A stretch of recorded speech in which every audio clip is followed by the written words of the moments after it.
to sanctuary cities because they are really just sanctuaries for criminals. They're really protecting criminals, and those are the ones we have to get out of the country. Murderers, drug dealers, the mentally insane. They emptied their mental institutions into the United States. And despite that, we have the lowest crime numbers that we've ever had in the history of the country. Just came out. But equally importantly, we're cracking down on more than $19 billion in fraud that was stolen by Somalian bandits. Can you believe that Somalia, they turned out to be higher IQ than we thought? I always say these are low IQ people. How did they go into Minnesota and steal all that money? And we have, you know, they're pirates, they're good pirates, right? But we shoot them out of the water just like we shoot the drug boats out. They're not pirating too many boats lately, do you notice? When they go out into those boats, they want to take over $1.5 billion tanker loaded up with oil. And they say, we're going to blow up your boat. They have powerful weapons. You hit the side of the boat, you blow the whole thing up. The insurance companies are petrified, so they say, just give them the boat, we'll give them money instead. And I don't do that. We blow them right the hell out of the water. We see them going out, we blow them out of the water. We don't have any pirates so much anymore. If we do, they won't be there long. We've cut down with the hitting of the boats that are loaded up with drugs, including submarines. Can you believe they actually buy small, they call mini subs, very fast. They're meant for drugs. We've knocked out 2 of them. The Democrats say they were fishing. You have ruined somebody's fishing weekend, I would say. A submarine is not a fishing boat. You don't fish. But we've knocked down drugs by water, the oceans, the sea, by 97.2%. Think of that. And I actually say, who the hell are the 3%? Because I would not want to be piloting one of those boats. We knocked them down, and now we're going to start on land. We're going to knock it all out. The land is the easy part. What we did on sea is incredible, and that's our great military. The situation in Minnesota reminds us that the West cannot mass import foreign cultures which have failed to ever build a successful society of their own. I mean, we're taking people from Somalia, and Somalia is a failed, it's not a nation. Got no government, got no police, got no military, got no nothing. And then we have this fake congressperson who they just reported is worth $30 million. You believe this? Ilhan Omar, talking about the Constitution that provides me. She comes from a country that's not a country, and she's telling us how to run America. Not going to get away with it much longer, let me tell you. The explosion of prosperity and conclusion and progress that built the West did not come from our tax codes. It ultimately came from our very special culture. This is the precious inheritance that America and Europe have in common. We share it. We share it, but we have to keep it strong. We have to become stronger, more successful, and more prosperous than ever. We have to defend that culture and rediscover the spirit that lifted the West from the depths of the Dark Ages to the pinnacle of human achievement. We live in an incredible, changing period. It's an unbelievable time, but we have to take advantage of the time that we're in. In our hands are technologies that our ancestors could scarcely have. I mean, they couldn't have even dreamt some of the things that we see today. And so rapidly they're produced. I mean, AI, 2 years ago, nobody ever heard of the term, and now everybody's talking about it. And it can have some very good purpose. It could also have some dangerous purpose, and for that we have to watch out. But some tremendous things are happening because of it. And we're leading by so much. We're doing so well. But opportunities that are bigger and grander than ever before in human history are right before us. It is the pioneers in this room. Many of you in this room are true pioneers. You're two truly brilliant, brilliant people. Just your ability to get a ticket is brilliant because you have about 50 people for every seat. I don't know what. That's Larry. Everything Larry touches turns to gold. He made this very successful. But you're in this room, and some of you are the greatest leaders anywhere in the world. You're the greatest brains anywhere in the world. And the future is unlimited, and to a large part because of you, and we have to protect you, and we have to cherish you. I always say we have to cherish our brilliant people because there aren't many of them. So together with confidence, boldness, and persistence, let us lift up our people, grow our economies, defend our shared destiny, and build a future for our citizens that is more ambitious, more exciting, more inspiring, and greater than the world has ever seen. We're in a position to do things that nobody else has ever even thought of before. And many of the people in this room are the ones that are doing it. And I want to congratulate you, and I'm with you all the way. You can do things that nobody else can even think about. So I congratulate you on your tremendous success. And the United States is back, bigger, stronger, better than ever before. And I'll see you around. Thank you all very much. Thank you very much.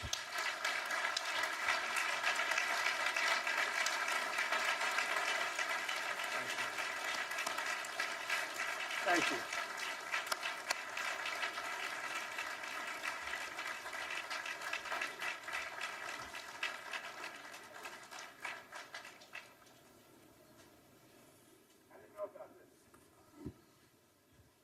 This was supposed to be a nice fire chat, Mr. President. Yes, good.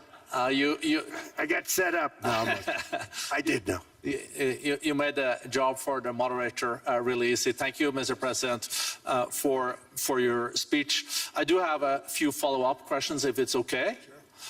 I don't think I should start with Greenland, maybe. I'll start with the economy. The U.S. economy is doing really, really well. But how to sustain this growth moving forward? Because there's always a recession looming around the corner. Well, you know, the one thing about economies and recessions is sometimes you get hit unexpectedly and there's nothing you can do about it. They're all brilliant people, but there's nothing. One example was COVID. We had an economy going at levels like nobody had ever seen my first 2.5, 3 years. And then I heard the word pandemic, not COVID. They came up with that name over a period of time. We won't get into that. But I heard the word pandemic.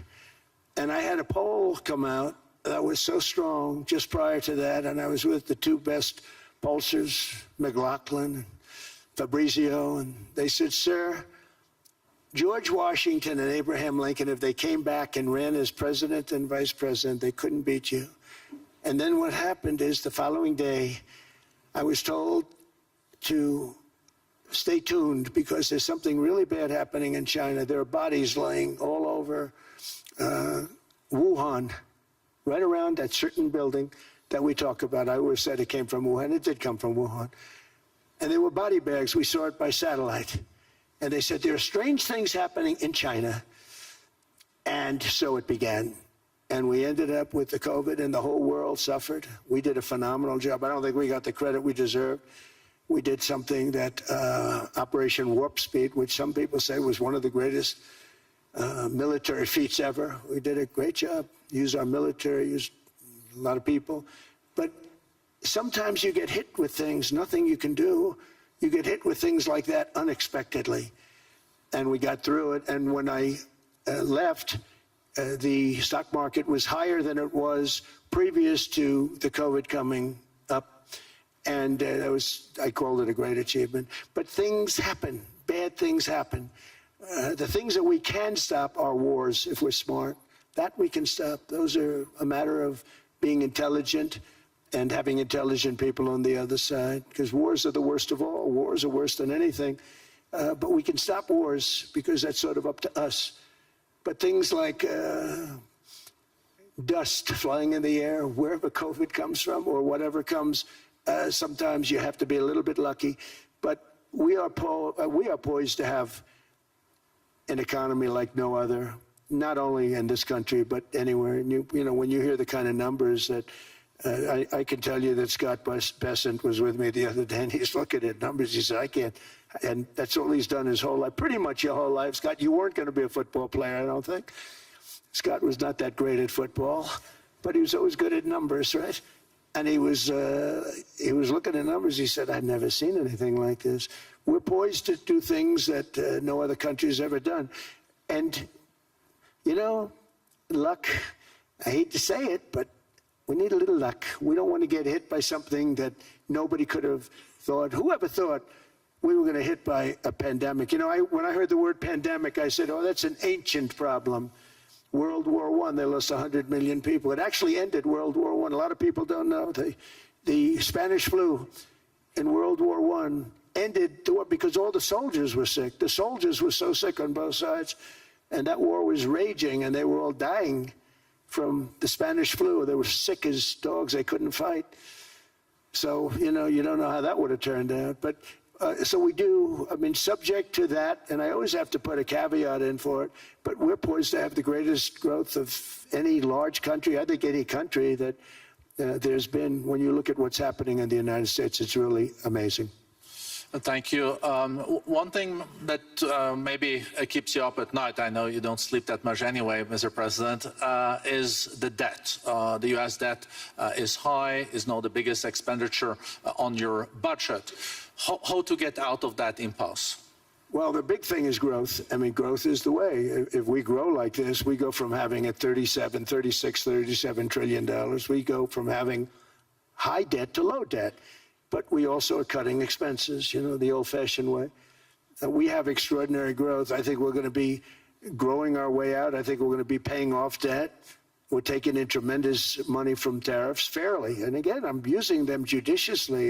You know, Switzerland's a case study. I could have gotten much more. I could have asked for much more. But we're using them judiciously. But I think growth, most importantly, and then cutting costs. Now, if you take a look at Minnesota, $19 billion in fraud and other things. People going to airports, they came into the country, they don't have 10 cents, and they're leaving with hundreds of thousands of cash in their bags. When we get to that, and our DOJ, Pam, and Todd, and all the people that work over there, and all of the people that work in here, I can tell you, Scott Bessent is working on that. It's a priority, right? You have your whole team. We're in there looking for where this money is coming from, how much it is. It could be more than $19 billion. Can you believe that? That's just one state. If we were able to cut out 50% of the fraud, 50%, and we should be able to do better than that, we would have a balanced budget without having to talk about even growth. So we have a lot of options, but we're working very hard on that. That's a big deal. It's not just the protests, the fake protests done by agitators and, you know, professional insurrectionists. That's what they are. They're professional troublemakers. But we are looking very strong at the money too in Minnesota and other places. I think, Mr. President, also the $500 billion invested in artificial intelligence and the frontier technologies last year also were driving growth exponentially in the U.S. Well, AI has been a big factor. AI is massive. I mean, Mark Zuckerberg showed me a plant where he put it over a map of Manhattan, and it was basically the size of Manhattan. This is not, I said, you got to be kidding. It's a plant that was miles long, miles wide, very high. I don't think it was high like the Empire State Building, but it was high. And it literally covered most of the island of Manhattan. That's called a big plant. And, you know, when I heard they're going to spend $50 billion building it, I said, you know, if you spend $50 million, you can build a nice little shopping center. If you spend $500 million, you can build a good shopping center. But how do you spend $50 billion? When I looked at this thing, I said, you think you'll be able to do it for that?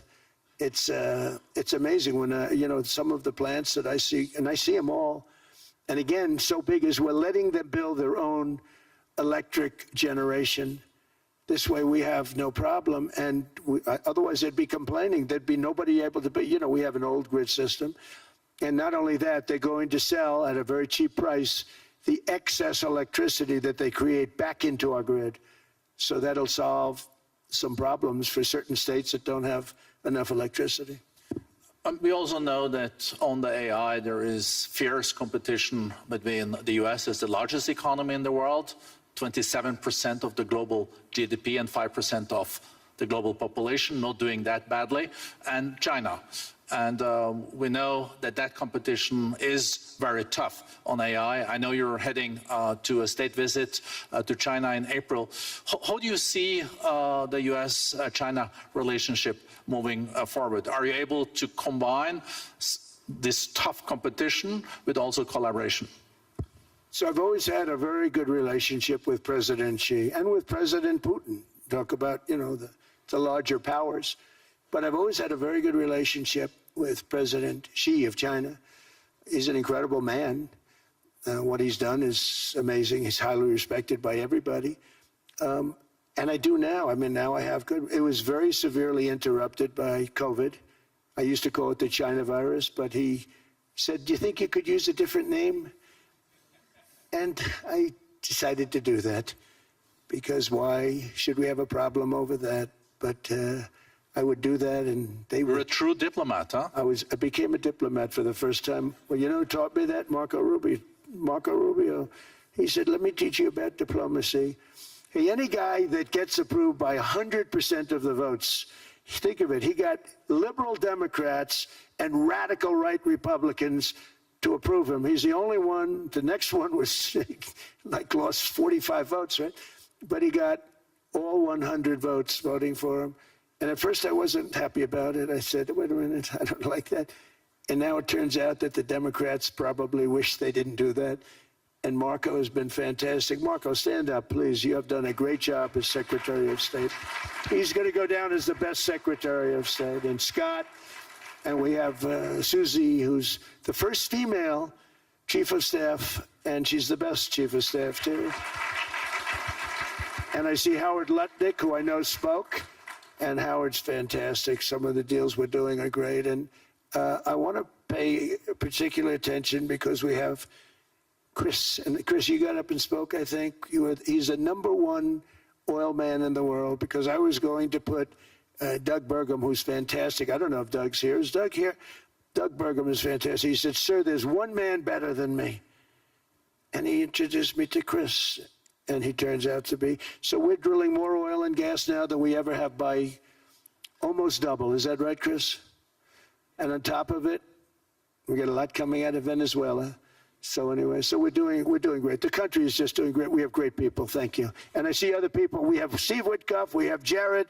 I got so many people. I'm in trouble because when I go back, they're going to be people with long faces. "Sir, you didn't introduce me." I got so many people.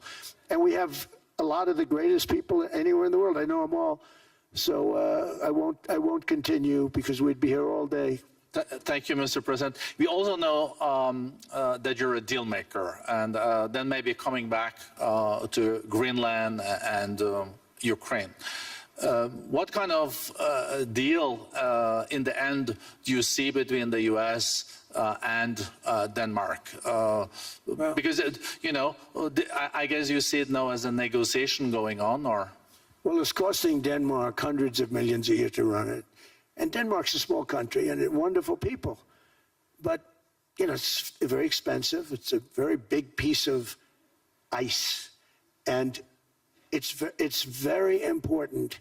I mean, I don't want to repeat the speech, but it's very important that we use that for national and international security.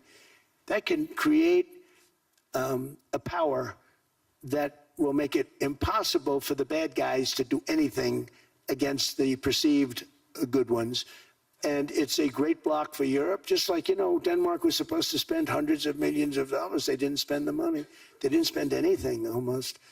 And we'll see what happens. I just say this. NATO has treated the United States of America very unfairly. We never asked for anything. We never got anything. We actually took care of the needs of NATO for years and years, which I felt was always unfair. So I got NATO to pay because they're rich countries. But I think it's time that NATO step up. We're helping them with Ukraine.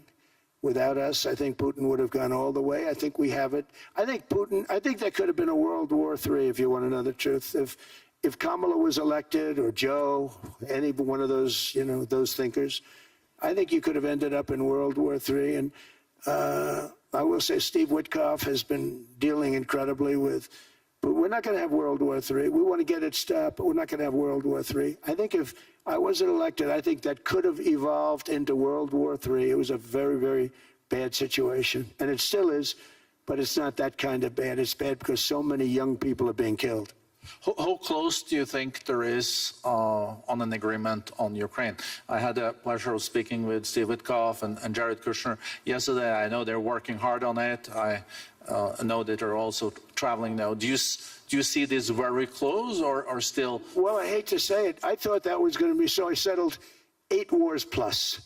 And I thought that was going to be one of my easier ones. Not the easiest. Some I settled in a matter of hours because I'm good at that stuff. You know, the United Nations should be doing this. I shouldn't be doing it, but it doesn't matter. It's got to get done, saving a lot of lives. We're saving millions of lives. With Ukraine, Russia, there's tremendous hatred between President Zelensky and President Putin. That's not good. That's not good for settlements. We know from dealing. There's abnormal hatred. With that being said, I think Russia wants to make a deal. I think Ukraine wants to make a deal. And we're going to try getting a deal done. We're getting, I think, Steve, I think I can say that we're reasonably close. What happens is oftentimes we'll have a deal with Russia. Russia's set, and President Zelensky will not do it. You saw that when he was in the Oval Office. I was not happy. And then we'll have President Zelensky wants to make a deal, and Putin doesn't want to make the deal. It's a very difficult balance, and it's big time, and it is, you know, to use a word, it's a bloodbath. It's horrible what's happening. It's a drone war. The drones are killing, you know, thousands of people a week, thousands. We have to get it stopped. So I believe they're at a point now. I'm going to meet with President Zelensky later today. I believe they're at a point now where they can come together and get a deal done. And if they don't, they're stupid. That goes for both of them. And I know they're not stupid. But if they don't get this done, they are stupid. So I don't want to insult anyone, but you got to get this deal done. Too many people are dying. It's not worth it. President Sisi is sitting on the first row here. He spoke earlier today and also complimented you on the Gaza deal. I think there will be a signing tomorrow. Of course, there are different views on this, but how important do you think this signing is on the board of peace? And do you think this is going to sustain? Do you think we now will see Gaza reconstructed and the billions of US dollars invested? I do. I mean, I think we have peace in the Middle East. There are some little situations like Hamas, and Hamas has agreed to give up their weapons. Now, you know, they were born with a weapon in their hand, so it's not easy to do. When they were born with a rifle in their hand. It's not an easy thing for them, but that's what they agreed to. They've got to do it. And we're going to know, Jared, over the next 2 or 3 days, certainly over the next 3 weeks, whether or not they're going to do it. If they don't do it, they'll be blown away very quickly. They'll be blown away. You know, we have 59 countries that are part of that whole peace deal. And some of those countries aren't even they're near the Middle East, but they're not in the Middle East traditionally. And they want to come in and take out Hamas. They want to come in. They want to do whatever they can. There's a problem with Hezbollah in Lebanon, and we'll see what happens there. But that's a problem. But there are these little flames, but there's peace in the Middle East. Now, had we not gone in and knocked out with those big, beautiful, we just ordered 25 brand new ones, the latest and the greatest, the B-2 bomber. Think of them, they went in there at 2 o'clock in the morning with no moon, no light, no nothing, and every single one of those massive bombs hit its target, 100,000-pound bombs hit its target, every one of them. And then on top of it, from a submarine 300 miles away, we hit the sites with tomahawks, which is an unbelievable weapon. So, you know, we did our job. If we didn't do that, you would have never had peace in the Middle East. And the countries like Saudi Arabia, UAE, and Qatar could never have, and others could never have signed anything because you would have had this dark cloud, and the dark cloud was Iran with nuclear. Iran would, if we didn't take them out, they would have had a nuclear weapon within 2 months. They were very close to having the nuclear weapon, and we hit them hard. And it was a total obliteration. If they may try again, but they're going to have to try from a different area because that area was obliterated. Incredible thing we did. And because we did that, we were able to make peace. If we didn't do that, I would say, Jared and Steve, if we didn't do that, there was no chance of making peace because the countries I just named and other countries could have never signed off. They were afraid. They were afraid. we had a bully. The bully was Iran, the bully of the Middle East. They used to call it for years. They were the bully of the Middle East. They're not the bully of the Middle East anymore. Mr. President, I know you even had to change plane last night, so I guess you didn't have much sleep, but I think you're... but your energy is still there. I know you have several bilateral meetings. I know you're also hosting a reception. So thank you so much for coming back to Davos. Thank you so much. It's highly appreciated. Well, thank you very much. Thank you, everybody, very much. Thank you.